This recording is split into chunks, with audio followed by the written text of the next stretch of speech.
The day Mr. Harrison decided to publicly shame the cleaning staff was the day he unknowingly dismantled his own career. Mr. Harrison sneered at the new cleaner, deliberately spilling coffee on the freshly mopped floor. "Clean it again," he smirked. "That's what we pay you for." The cleaner silently mopped, while Mr. Harrison mocked her natural hair to his laughing colleagues. Her shoulders remained straight, her eyes fixed on her task. The company executives chuckled nervously, their discomfort visible, yet outweighed by their desire to please the VP of Operations. As she turned to leave, he called out, "Hey, mop person, you missed a spot. Before we continue, tell us where in the world you're watching from. Drop it in the comments below. And if you enjoy this story, don't forget to like the video and subscribe for more powerful content like this." The cleaner locked eyes with him, saying nothing, but her expression promised consequences. Something in her gaze made Mr. Harrison's smile falter for just a second before he recovered with a dismissive wave. Little did Mr. Harrison know who was really behind that uniform.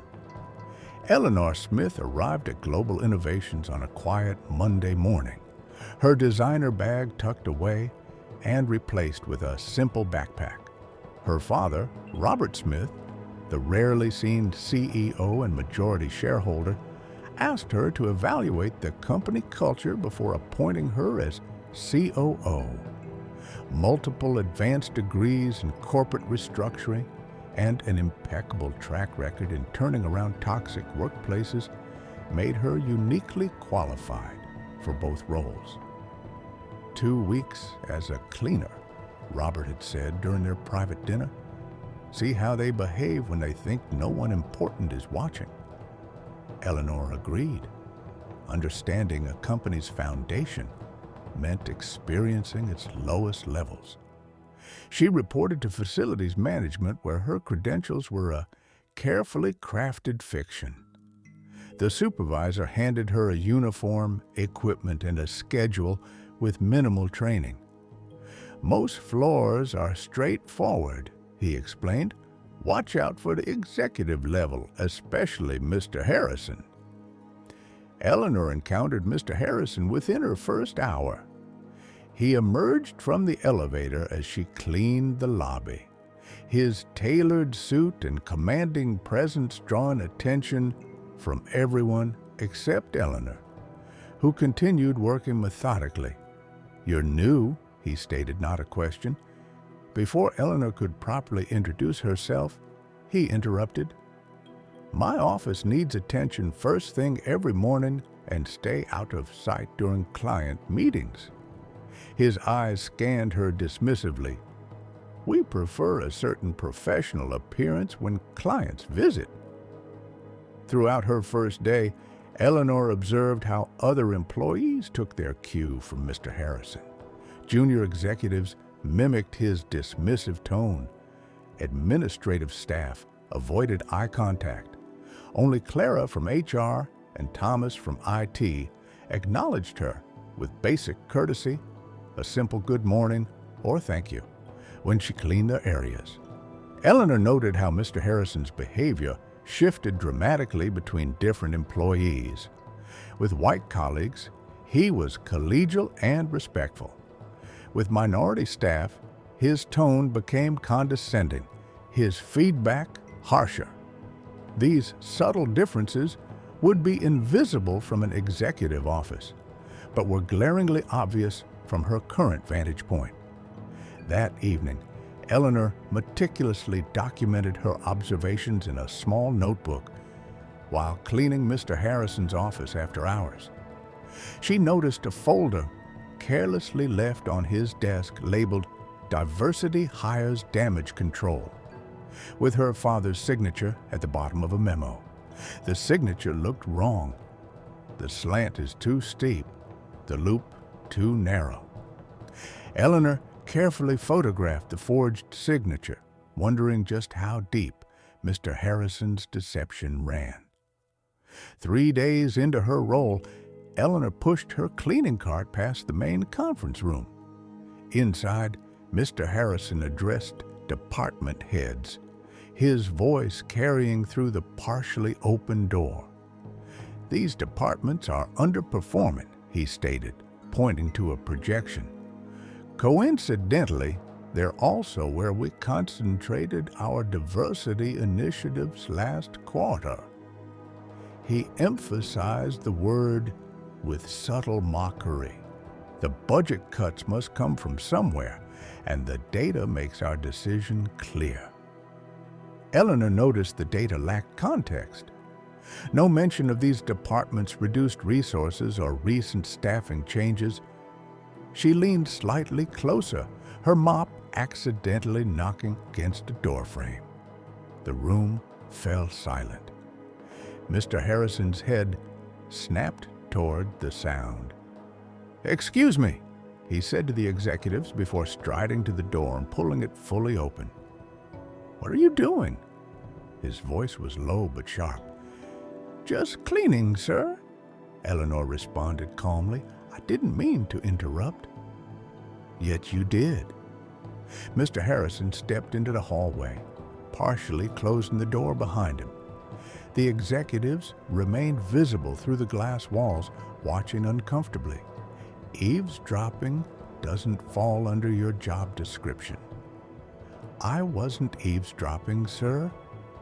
Eleanor maintained steady eye contact, though I couldn't help noticing the performance metrics seemed to omit several relevant variables.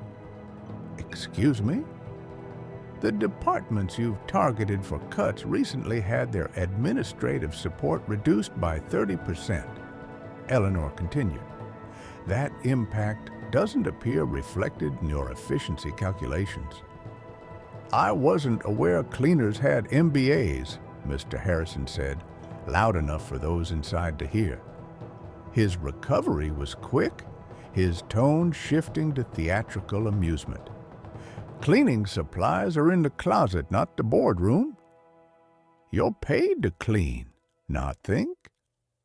His colleagues laughed nervously as he returned, closing the door firmly behind him. Eleanor resumed mopping, noting which executives seemed uncomfortable with the exchange versus those who enjoyed her humiliation.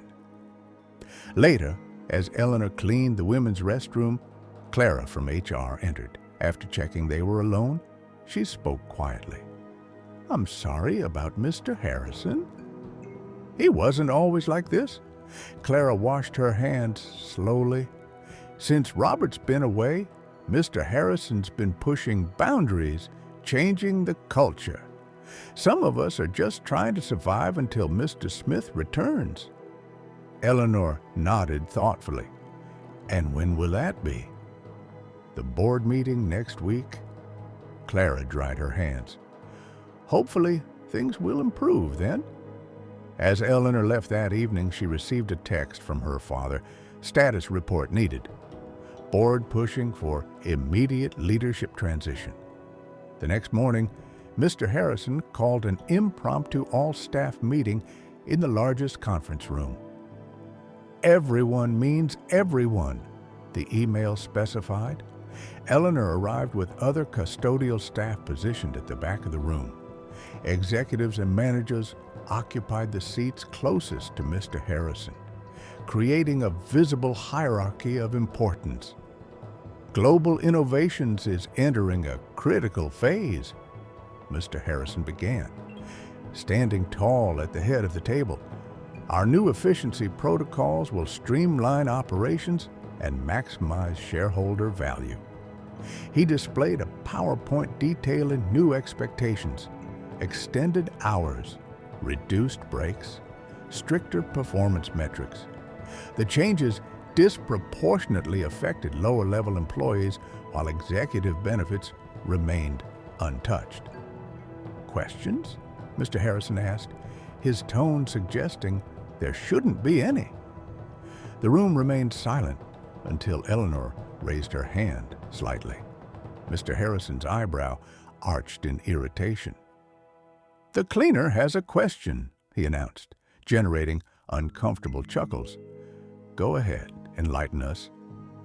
"These new schedules require staff to stay until 7:30 p.m. 3 nights weekly," Eleanor said.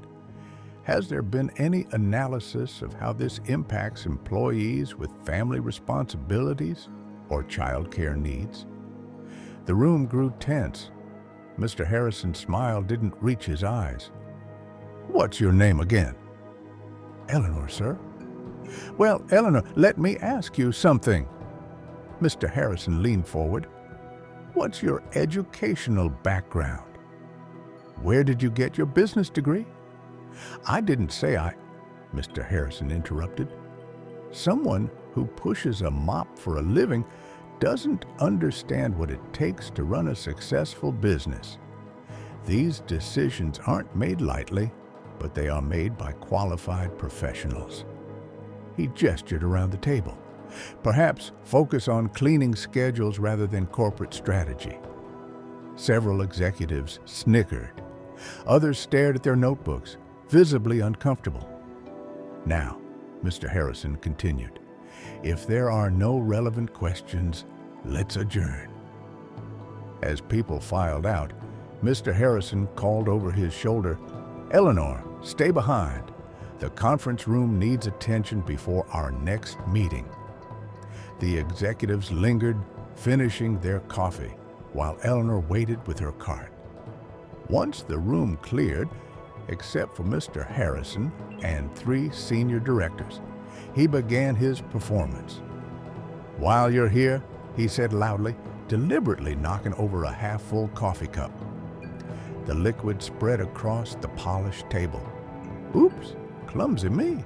His colleagues watched as Eleanor silently began cleaning the mess. "You know," said Mr. Peterson, a sales director, moving unnecessarily close as Eleanor worked, "there are other ways to advance in a company like this. Some of us could put in a good word if you were nicer to certain executives." Eleanor maintained her focus on cleaning, her face neutral despite the implication. Mr. Harrison chuckled. "Don't waste your time, Peterson. Some people just don't have what it takes to rise above their station." They finally left, having created additional messes requiring attention. Eleanor methodically cleaned each spill, documenting every word and action in her mental record. Through the glass walls, she noticed Thomas from IT watching with obvious concern. That night, Eleanor called her father and said, "I've seen enough. It's time for phase 2, earlier than we planned." "He did what?" Robert Smith's voice, though quiet, carried an unmistakable edge through the phone. Eleanor sat in her modest apartment, cleaner's uniform draped over a chair, her notes spread across the kitchen table. "The discrimination isn't even subtle anymore, Dad," Eleanor explained, scrolling through photos on her tablet. "Mr. Harrison's systematically dismantling your diversity initiatives while forging your approval. The targeted department cuts would eliminate primarily Black and Latino employees." Robert sighed heavily. "I knew there were problems, but this—" A pause. "How are your treatments going?" Eleanor asked, shifting topics momentarily. "The oncologist says I'm responding well." "Another reason we need to accelerate the timeline." Robert's tone strengthened. "The board meeting is in 3 days. I'll announce you as my successor then. And until then, continue gathering evidence. Leave nothing to chance." After ending the call, Eleanor stared at her reflection in the darkened window. Her father built global innovations from nothing, creating opportunities for people regardless of background. She made a silent vow not just to remove Mr. Harrison, but to reform the culture completely, honoring her father's original vision. The next morning, Eleanor cleaned the HR department earlier than scheduled. Clara worked alone, organizing personnel files. "You're here early," Clara noted with a genuine smile. "I noticed your department gets busy later," Eleanor replied, carefully mopping around Clara's desk. "Thought I'd get the major cleaning done now. Considerate, unlike some people around here." Clara continued sorting files, then hesitated. "Can I ask you something? How do you stay so dignified despite how they treat you?" Eleanor considered her response carefully. "I believe every job has value, and how people treat others when they think no one important is watching reveals their true character." "That's profound for—" Maria catches herself. "For a cleaner," Eleanor finished with a small smile. Clara blushed. "I'm sorry. That was exactly the kind of thinking I was criticizing." "No offense taken. We all have biases to overcome." Eleanor gestured toward the files. "Looks like performance reviews." "Yes, Mr. Harrison wants them reorganized before the board meeting." Clara lowered her voice. "Between us, he's manipulating the data. Employees who challenge him mysteriously receive poor evaluations, especially minorities." Eleanor nodded thoughtfully. "Has anyone reported this?" "To whom?" "HR reports to Mr. Harrison while Robert's away. Complaints disappear." Clara's shoulders slumped. 3 people filed harassment claims last month, all lost in the system." Later, Eleanor positioned her cleaning cart near the IT department where Thomas worked alone troubleshooting a server. "System giving you trouble?" she asked, emptying his trash bin. "Mr. Harrison rushed an implementation without proper testing." Thomas didn't look up from his screen. "Then blamed my team when it crashed. 2 were fired last week, both women of color with perfect performance records." Eleanor absorbed this information while wiping down surfaces. "That doesn't seem fair." "It's not, but speaking up is dangerous." Thomas finally looked at her. "Why are you interested anyway?" "Just trying to understand a place I work," Eleanor said simply. Throughout the day, Eleanor strategically positioned herself to overhear conversations, using her invisibility as a cleaner to gather intelligence. She befriended security guards with genuine kindness, securing key card access to all floors when needed. That evening, she made 2 calls from her apartment. First, to Global Innovations Outside Counsel. "This is Eleanor Smith, Robert Smith's daughter." She identified herself. "I need documentation prepared for potential terminations and legal actions. Highest confidentiality required." Her second call reached colleagues at competing firms who'd encountered Mr. Harrison at industry events. "I need honest accounts of any discriminatory behavior you've witnessed," she explained, "on the record with dates and details." Eleanor updated her files with new information, building a comprehensive case. While reviewing Mr. Harrison's email screenshots provided by a confidential source, she discovered something alarming. A detailed plan to present Robert with a forced retirement package at the upcoming board meeting, citing his health concerns as justification for immediate leadership change. Eleanor closed her laptop. Her path forward crystal clear. Mr. Harrison wasn't just targeting employees, he was orchestrating a coup. Mr. Harrison strode through the office with newfound confidence the following morning. His coup plans are well in motion. He no longer bothered masking his true nature.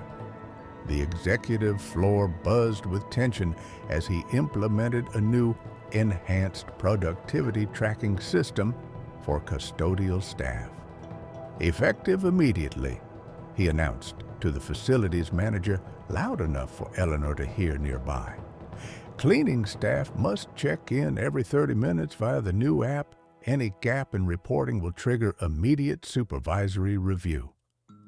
The facilities manager protested weakly. "Sir, they're cleaning across multiple floors. Having to stop every half hour will actually reduce efficiency. Are you questioning my directives?" Mr. Harrison's voice dropped dangerously. "No, sir. I'll implement it immediately." Eleanor received her tracking notification minutes later. The system required her to take photos of completed work areas with facial verification to prove she personally performed the tasks. The requirements bordered on harassment, clearly designed to humiliate rather than improve performance. By mid-morning, Mr. Harrison hosted potential investors in the main conference room. As the catering staff arranged refreshments, he suddenly pointed toward Eleanor, who cleaned windows in the adjacent hallway. "You come here," he snapped his fingers. "Our catering seems understaffed today. Serve coffee to our guests." Eleanor complied professionally, moving to the credenza to prepare the service. She felt the investors watching her uncomfortably as Mr. Harrison continued his presentation. "As you can see, Global Innovations maintains exceptional standards at every level," Mr. Harrison declared while Eleanor carefully poured coffee for the first guest. "Even our support staff represents our commitment to excellence." As Eleanor served as the lead investor, Mr. Harrison sighed dramatically. "Stand straight, please." Proper posture reflects company values. The investor accepted his coffee with a tight smile, making direct eye contact with Eleanor. "Thank you," he said pointedly. After the investors departed, Mr. Harrison cornered Eleanor in the supply closet. "You deliberately made me look bad in there," he hissed, blocking the doorway. "I simply did what you asked, Mr. Harrison," Eleanor responded evenly. "Don't play innocent." "I saw those looks you exchanged with Mr. Davis." His face flushed with anger. "Your attitude is undermining company morale." "My attitude, sir? That's exactly what I mean." Mr. Harrison stepped closer. "You think you're smarter than your position. Let me be clear. You're replaceable. Dozens of people will take your job tomorrow." "Is that a threat, Mr. Harrison?" "It's a reality check." Mr. Harrison checked his watch. "Since you have so much energy for insubordination, you can clean the basement storage rooms. They haven't been touched in years." He walked away, satisfied with his punishment. What Mr. Harrison didn't realize is that he just granted Eleanor access to the company's archived records. Boxes of documents predating digital conversion stored and forgotten. Eleanor spent hours in the dusty basement, methodically examining files. She discovered patterns in personnel records spanning years. Successful initiatives started by Black and Latino employees, subsequently credited to white managers in official documentation. Behind many of these reassignments, Mr. Harrison's signature. As she organized the evidence, a sealed envelope fell from between older files. It was addressed to Robert Smith, marked Confidential Whistleblower Report. The seal remained unbroken. Inside, Eleanor found a detailed complaint about Mr. Harrison's discriminatory practices from 3 years earlier, a report that never reached her father's desk. Eleanor slid the whistleblower report into her pocket, wondering how many other voices Mr. Harrison had silenced before they could reach her father. "Come in, Eleanor. Close the door." Mr. Harrison's voice carried artificial pleasantness as Eleanor entered his office the next morning. The day before the board meeting, his desk appeared unusually organized, documents arranged in precise stacks. Eleanor stood quietly, hands folded at her waist, waiting. Mr. Harrison studied her, fingers steepled beneath his chin.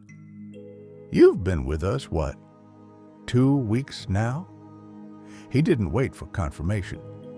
"In that time, you've demonstrated unusual attentiveness to company operations." Eleanor remained silent, face neutral. "Several people have noticed you taking notes." Mr. Harrison pulled her small notebook from his drawer, waving it casually. "Found this in your cleaning cart. Interesting reading." "Those are my personal notes, Mr. Harrison, about Global Innovations employees and operations." His smile tightened. "Given your position, that raises concerns." "I note cleaning schedules and areas needing special attention," Eleanor responded calmly. "Nothing inappropriate." "Perhaps." Mr. Harrison leaned back in his leather chair. "But it could be interpreted differently as, say, gathering information for a discrimination lawsuit." The accusation hung in the air. Eleanor maintained steady eye contact, revealing nothing. "Listen, Eleanor." Mr. Harrison's tone shifted to what he likely considered reasonable. "I recognize ambition even in unexpected places. Someone with your observational skills could be valuable in the right position." He slid a folder across the desk. "I'm prepared to offer you a promotion to head of facilities management. Significant pay increase, office instead of a cart. All I need is this notebook and your signature on this NDA." Eleanor glanced at the document without touching it. "I appreciate the offer, Mr. Harrison, but I'm comfortable in my current role." Mr. Harrison's facade cracked slightly. "Don't be foolish. This opportunity won't come twice. Is there a problem with my performance as a cleaner? No, but then I'll continue my duties as assigned." Eleanor took a small step back. "My notes help me remember my tasks, nothing more." The pleasantness evaporated from Mr. Harrison's expression. "Let me be clear about your situation. I've handled troublemakers before. Jobs are hard to find for people like you, especially with negative references." "People like me, Mr. Harrison?" "People who don't understand their place." Mr. Harrison stood, emphasizing his height advantage. "The board meeting tomorrow will solidify my position here. Changes are coming to Global Innovations, changes that won't favor those who oppose me." Eleanor maintained her composure, which visibly frustrated Mr. Harrison further. "Tomorrow morning, you'll clean the executive bathroom during the board meeting," he ordered. "I want it spotless for the celebration afterward." "You're dismissed." After leaving his office, Eleanor navigated to the IT department where Thomas worked alone on a terminal. "Need something?" he asked, glancing up. "Just emptying trash," Eleanor replied, closing the door behind her. "Actually, I could use your help." Thomas's eyebrows rose skeptically. "I've noticed concerning patterns in how Mr. Harrison treats employees," Eleanor continued, "particularly minorities." "Join the club," Thomas muttered, returning to his screen. "I'm gathering documentation. Evidence of misconduct." Thomas's fingers paused over his keyboard. "That's a dangerous game. Sometimes risk is necessary for change." After a long moment, Thomas sighed. "What exactly are you looking for?" By evening, Eleanor had secured digital evidence of Mr. Harrison's misconduct, including emails discussing managing the diversity problem and directives to hide complaints from Robert. Clara, from HR, quietly provided records of complaints that were supposedly lost. In her apartment, Eleanor prepared for the next day. She laid out a pristine executive suit, arranged documents in a leather portfolio, and reviewed her comprehensive evidence file. Her expression remained calm, but determination radiated from her every movement as she rehearsed exactly how tomorrow's confrontation would unfold. As Eleanor reviewed her evidence, Mr. Harrison called his allies on the board. Everything's set for tomorrow. Robert won't know what hit him. Morning light streamed through Global Innovations' glass facade as executives arrived for the board meeting. Mr. Harrison stationed himself in the lobby, greeting board members with practiced charm. His tailored suit and confident smile projected the image of a leader already assuming control. Eleanor pushed her cleaning cart through the executive floor, head slightly bowed, invisible to the power players gathering around her. She felt Mr. Harrison's eyes tracking her movements, his satisfaction palpable at seeing her in her proper place on this pivotal day. As she wiped down a decorative table near the boardroom entrance, Mr. Harrison approached with two board members. "We had some issues with substandard cleaning recently," he announced loudly, ensuring others heard. "Standards have slipped in several areas during Robert's absence." The board members glanced at Eleanor uncomfortably, but said nothing. "The executive bathroom needs particular attention today," Mr. Harrison continued, addressing Eleanor directly. "I expect it to be immaculate for our post-meeting celebration." He turned to security personnel standing nearby. "She's restricted to the ground floor and executive bathroom only. No exceptions." The security guard nodded, avoiding eye contact with Eleanor. "Yes, Mr. Harrison." Eleanor responded quietly, gathering her supplies. Mr. Harrison smirked, believing he'd neutralized any potential disruption. He directed the board members toward the conference room with a theatrical sweep of his arm, his confidence bordering on arrogance. Board members continued arriving, taking their seats around the polished table. Conversation quieted as Robert Smith entered last. His frame appeared thinner from cancer treatments, but he carried himself with undiminished dignity. Board members rose respectfully as he took his position at the head of the table. "Robert, wonderful to see you," Mr. Harrison cooed, rushing to pull out the CEO's chair. "How are the treatments progressing?" "Well enough," Robert responded simply, his expression revealing nothing. "We've all been concerned," Mr. Harrison continued, his voice projecting just the right amount of practiced sympathy. "The company has missed your guidance." "Has it?" Robert surveyed the room. "I'm eager to hear your assessment." Meanwhile, Eleanor entered the women's locker room carrying her cleaning supplies in a garment bag. Clara waited inside, nervously checking her watch. "Everyone's in the boardroom," she confirmed. "Are you sure about this?" "Completely." Eleanor changed quickly, transforming from cleaner to executive.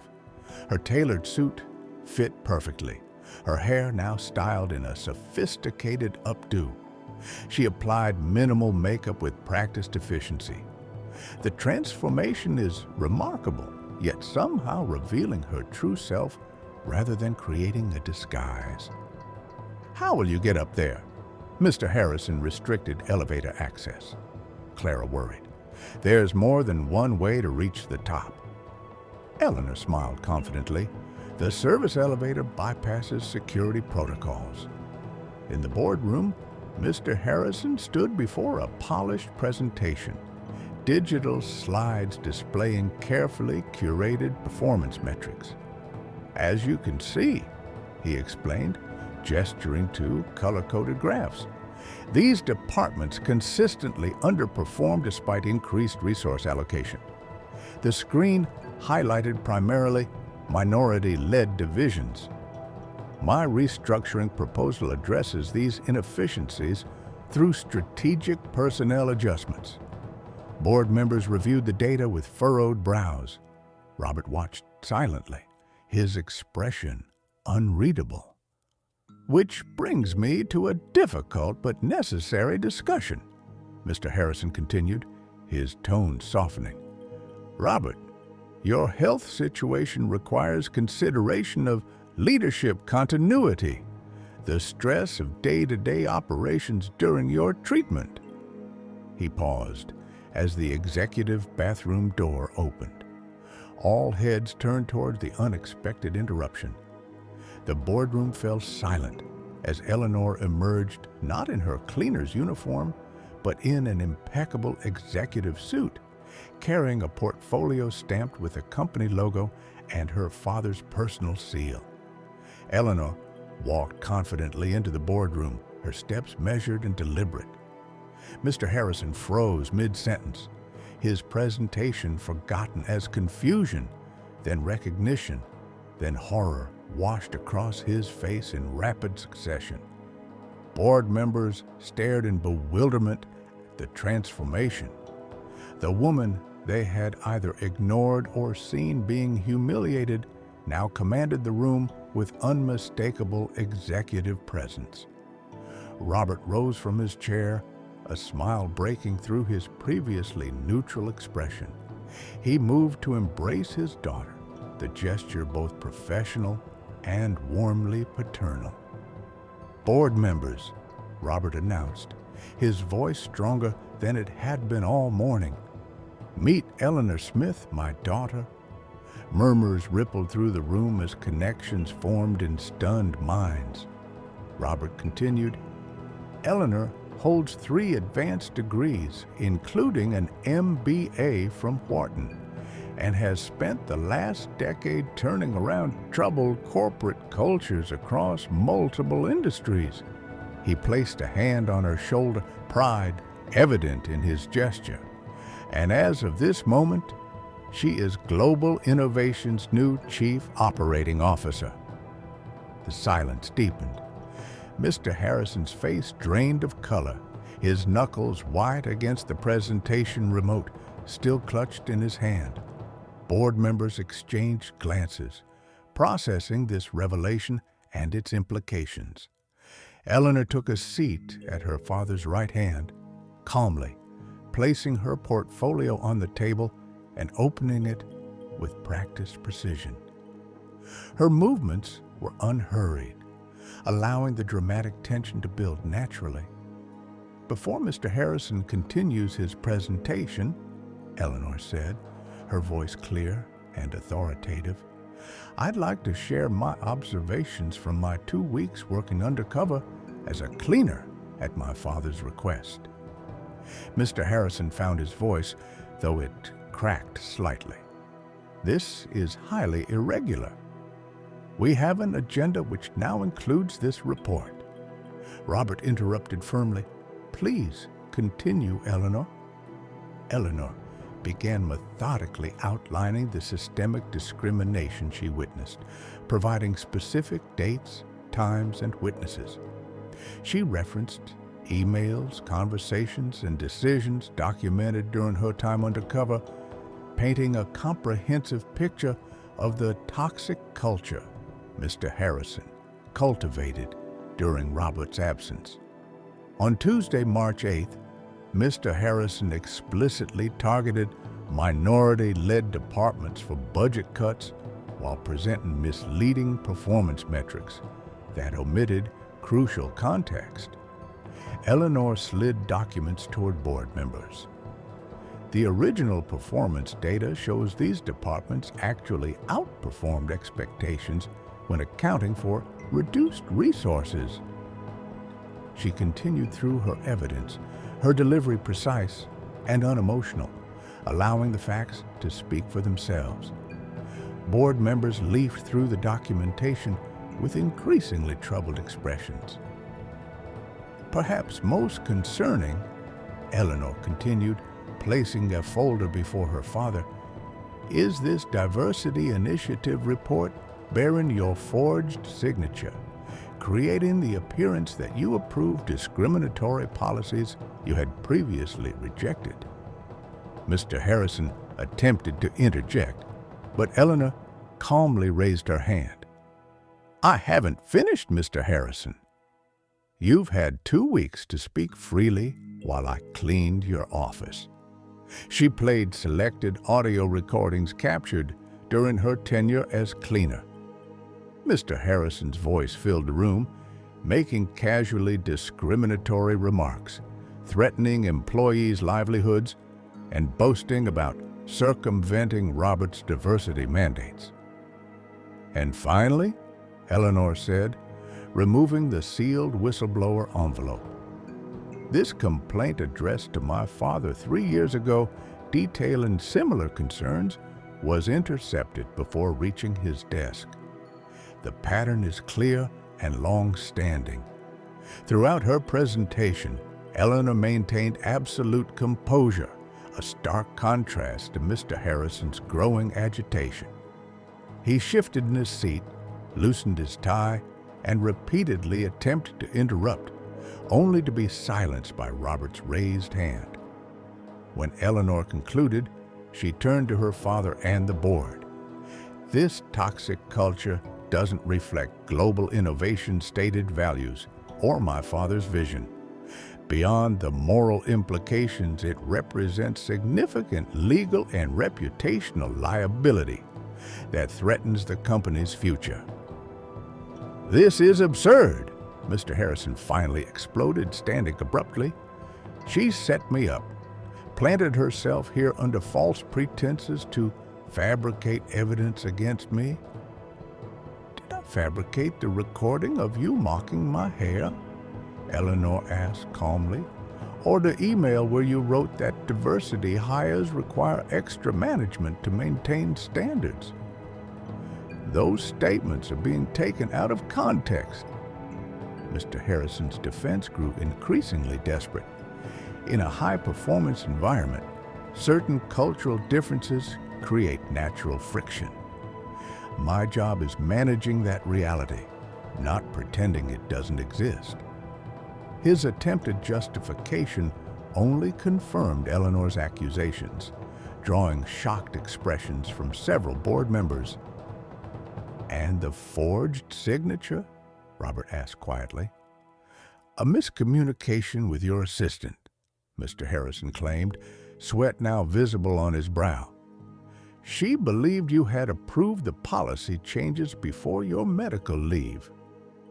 Interesting, Robert responded, considering my assistant is sitting right there and confirms no such instruction was given. The executive assistant nodded in confirmation, her expression grim. Robert surveyed the room with quiet authority. I believe we have sufficient cause for an immediate vote of no confidence in Mr. Harrison's leadership. The board members, faced with irrefutable evidence and potential legal exposure, voted unanimously to remove Mr. Harrison from his position. Security will escort you to clear your office, Robert informed Mr. Harrison calmly. Company devices and files remain Global Innovations property. As security personnel entered, Mr. Harrison's face contorted with rage and humiliation. Eleanor stood, meeting his furious gaze with composed dignity. You told me cleaning supplies are in the closet, not the boardroom, she said quietly. Today, I'm here to clean the house. As Mr. Harrison was escorted out, he shouted, This isn't over. I have friends in this industry who won't stand for this. The boardroom door closed behind Mr. Harrison and security, leaving a charged silence. Board members exchanged uncomfortable glances, acutely aware of their complicity through inaction. Robert surveyed the room with measured disappointment, while Eleanor reviewed her notes, giving everyone a moment to process the dramatic shift in power dynamics. "I believe we should continue this meeting," Robert finally said, his tone businesslike, though clearly with a revised agenda. Over the next 3 hours, Eleanor presented a comprehensive plan for immediate corporate rehabilitation. Board members listened with rapt attention, their earlier skepticism replaced by growing respect as she outlined specific, actionable steps to address the damage done under Mr. Harrison's leadership. "Effective immediately," Eleanor announced. "All terminated employees from the past year will receive case reviews to identify potential discriminatory dismissals. Those wrongfully terminated will be offered reinstatement with back pay." She established a legitimate diversity task force with real authority and reporting structure directly to the CEO's office. "This isn't about optics," she emphasized. "This is about building the innovative culture that drives actual performance." By meeting's end, the board unanimously approved Eleanor's appointment as COO and endorsed her reform agenda. Several members privately expressed shock at how blind they had been to Mr. Harrison's manipulation of company data and culture. The following morning, Eleanor arrived early, now openly occupying the COO's office adjacent to her father's. She reviewed personnel files, identifying key allies and enablers of the previous toxic regime. Her office door remained open, a deliberate contrast to Mr. Harrison's closed-door approach. "Your 9 a.m. is here," her assistant announced. Mr. Peterson, the sales director who had made inappropriate suggestions to Eleanor during her time as a cleaner, entered with forced confidence. "Quite the performance yesterday," he began, attempting familiarity as he took a seat uninvited. "Mr. Harrison obviously crossed lines, but between us, some of this feels like an overreaction."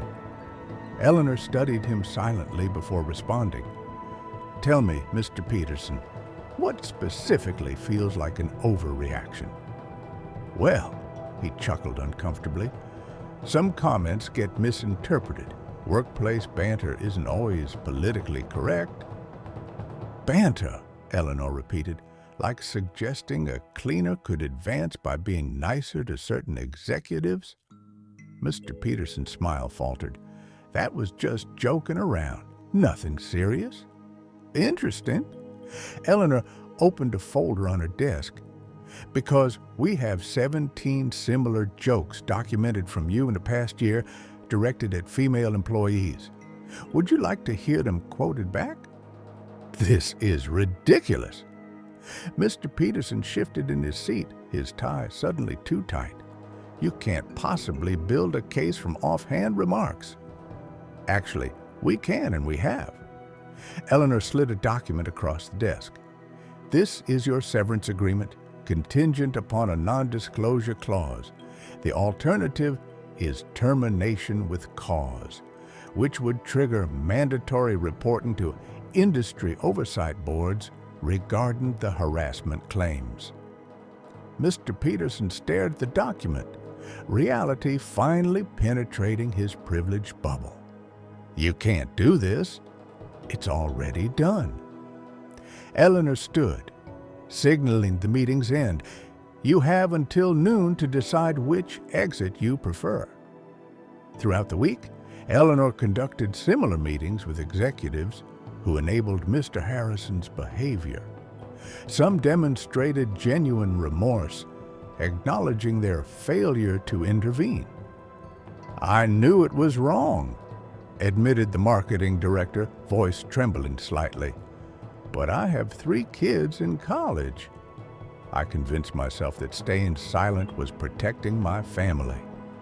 "Fear is a powerful motivator," Eleanor acknowledged, "but so is accountability. Are you willing to be part of rebuilding this culture the right way?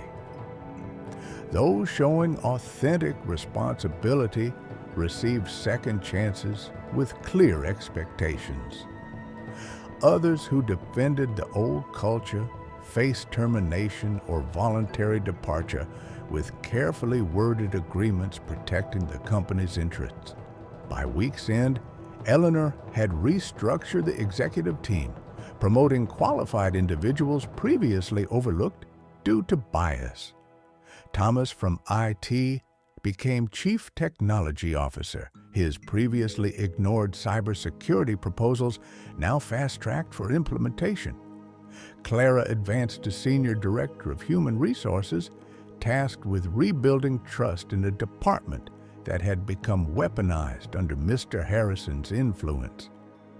In a private conference room, Robert and Eleanor met with Global Innovation's legal team to address Mr. Harrison's misconduct.